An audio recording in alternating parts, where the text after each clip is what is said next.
네, 저는 지금 예원학교라는 곳에서 국어교사로 일하고 있는 조선동이라고 합니다. 돌아가신 아버지 덕분에 우리나라 독립운동에 관심을 갖게 되었고요. 백범 선생님을 만나게 되었습니다. 대학 시절에 저처럼 우리나라 독립운동에 관심을 가지고 있고 백범 선생님을 존경하는 친구들 그리고 선후배들과 함께 청년 백범이라는 모임을 만들게 되었고요. 그때부터 그때가 1980년대 후반인데요. 지금까지 청년 백범이라는 모임에서 활동하고 있습니다. 청년 백범은 해마다 어린이 백범학교라는 초등학생 대상의 교육 프로그램도 진행하고 있습니다. 위대한 광주 전남의 어린이들도 관심을 가지시고 함께 해주시면 좋겠습니다. 백범 선생님께서 쓰신 백범일지는 우리나라 사람이라면 누구나 읽어야 할 만큼 교훈적인 내용입니다. 하지만 중학생, 초등학생들이 읽기에는 힘겨운 게 사실이지요. 누군가 초등학생, 중학생들이 쉽게 읽을 수 있는 내용의 백범일지를 써주었으면 좋겠다 생각을 했었습니다. 김구 선생님께서 쓰신 백범일지가 길고 어려워서 도진순 선생님께서 펴내신 쉽게 읽는 백범일지, 신경림 선생님께서 쓰신 책이나 조정래 선생님께서 쓰신 책을 대신 읽게 한 적도 있었습니다. 그러던 차에 2008년 말 한결의 아이들이라는 출판사에서 동서양의 훌륭한 분들의 일대기를 시리즈로 발간하려고 기획하였고 그 첫 번째 책으로 나오게 될 김구 선생님 일대기를 써달라는 제안이 청년 백범을 통해 들어왔습니다. 그래서 이참에 아예 내가 써보자 이렇게 용기를 내게 되었던 것입니다. 저 나름대로는 애를 많이 썼지만 김구 선생님 또 앞서서 좋은 글을 써주신 작가분들께 죄를 지은 것 같아서 늘 걱정입니다.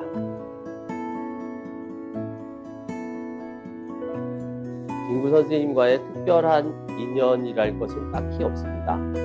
제가 근무한 학교에 김구 선생님의 후손, 증손녀였죠. 증손녀가 입학한 적이 있었는데 한 해 동안 담임을 맡은 적이 있었습니다.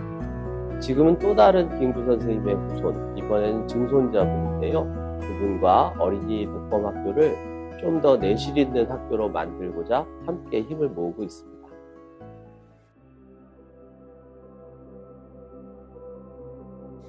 첫 번째 장면은 철이 없고 장난꾸러기였던 어린 창암, 김구 선생님의 어린 시절 이름이지요.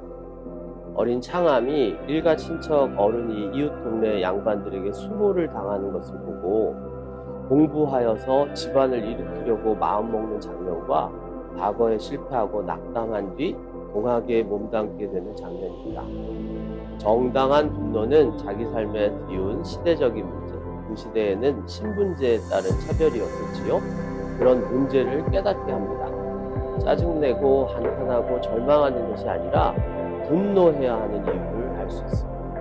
그 분노를 통해서 자신을 개혁하려는 시도를 눈여겨보았습니다. 또 동학을 통해서 모든 사람이 평등하다는 사실을 깨닫고 개인적인 개혁에만 머무는 것이 아니라 사회적 문제를 자각하고 그 사회의 나쁜 제도가 개개인의 삶을 어떻게 짓누르고 있는지를 알게 되는 과정, 그리고 세상을 바꿔가고자 하는 몸부림의 필요성을 생각해 봅니다. 두 번째 장면은 26년 동안의 임시정부 투쟁을 마치고 우리나라에 돌아오셔서 여의도 비행장에서 경교장까지 이동하는 자동차 안에서의 김구 선생님의 얼굴 표정입니다. 세 번째 장면은 백범 선생님의 마지막 근처였던 경교장 유리창에 난 두 개의 총구멍과 당시 입고 계셨던 옷에 남은 핏자국입니다. 두 번째, 세 번째 장면에 관한 이야기는 너무 길어질 것 같아요. 하지만 제가 하고 싶은 이야기가 어떤 이야기일지 어린이 여러분께서 충분히 짐작할 거라고 생각합니다. 오늘은 이 두 장면에 관한 이야기는 아껴두겠습니다.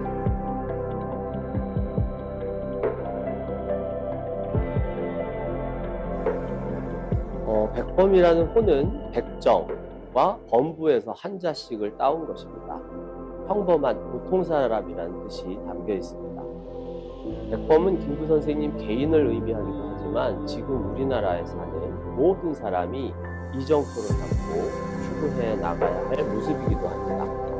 우리가 모두 내가 백범이다, 내가 이 나라의 주인이다 이런 마음가짐으로 살아가기를 바랍니다. 그게 김구 선생님께서 백범이라고 표를 짓게 된 뜻이라고 저는 생각합니다.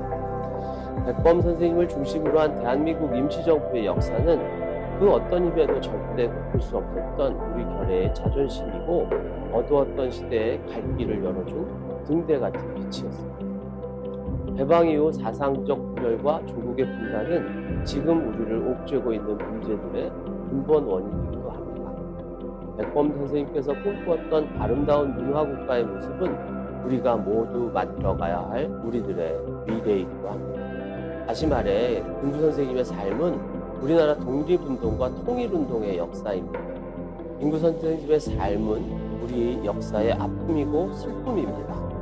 김구 선생님의 삶은 우리의 현실이고 우리가 풀어야 할 과제입니다. 백범 선생님께서 꿈꾸신 높은 문화가 살아있는 아름다운 나라는 인류사에 그 누구도 아직 실현한 적이 없는 꿈입니다.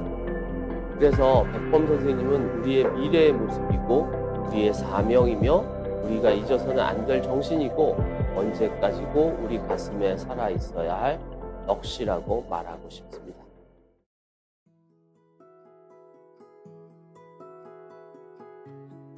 김구 선생님의 삶을 사실 성공의 역사라기보다는 뼈아픈 패배의 역사입니다. 이를 악물고 열심히 공부하여 도전했던 과거에서 낙방하였습니다. 관상을 공부해 보았으나 평생 가난하고 천하게 살 운명이라는 사실을 알게 되었습니다.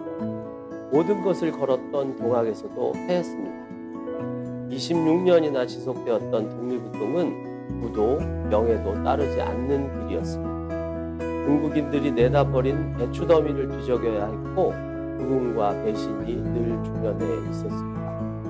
일본의 갑작스러운 항복 발표로 우리의 독립운동은 성공했다고도 실패했다고도 말하기 힘듭니다.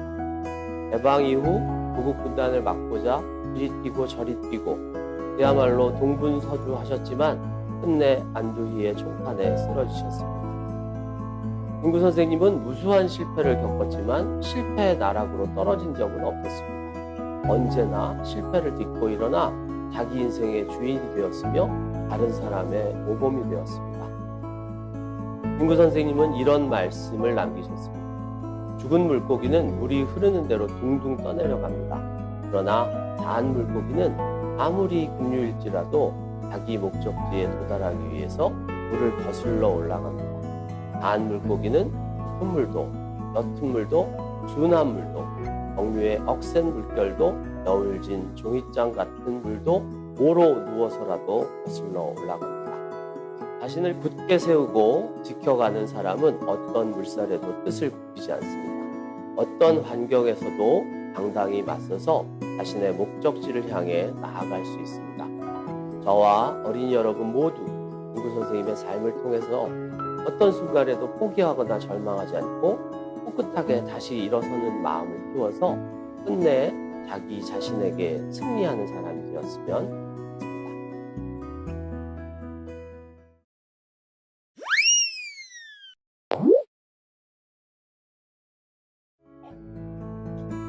백번 천번 시비를 걸어보아라 절대 범하진 못하리라. 복도는 우리 땅 대한민국 사랑합니다.